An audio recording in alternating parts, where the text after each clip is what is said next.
So guys finally আমি ছোট্ট একটা ব্লগ নিয়ে চলে এসেছি কী করে মশলা কোল্ড ড্রিঙ্কস বানাতে হয়। তো তোমাদের সঙ্গে শেয়ার করব। প্রথমে লেবু দিয়ে দিলাম, তো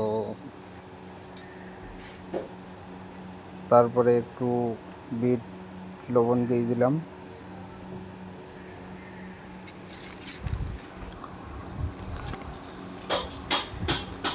তারপরে চাট মশলা দেব।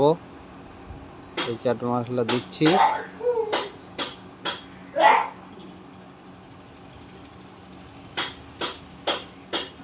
এরপরে কোল্ড ড্রিঙ্কসটা বের করছি ফ্রিজ থেকে।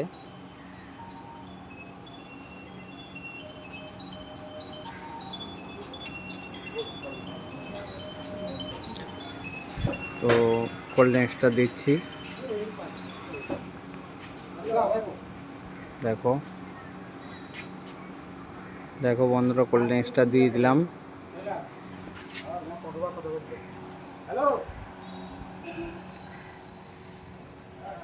কোল্ড ড্রিঙ্কসটা দিচ্ছি,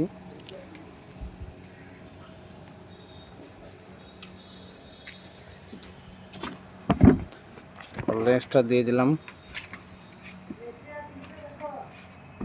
এরপরে একটু ডেকোরেশন করছি,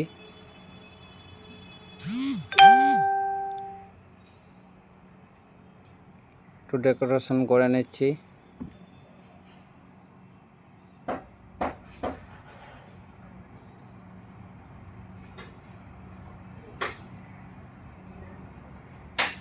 স্টোয়া দিয়ে দিলাম।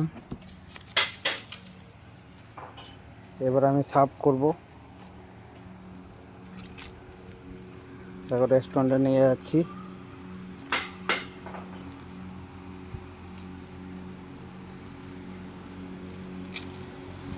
রেস্টুরেন্ট ঢুকলাম, দেখো এবার কোল্ড ড্রিঙ্কসটা সার্ভ। তো আবার একটা নতুন ব্লগ নিয়ে চলে আসছি, তো ওটা তোমাদের মাধ্যমে শেয়ার করব। বাই, আবার পরে।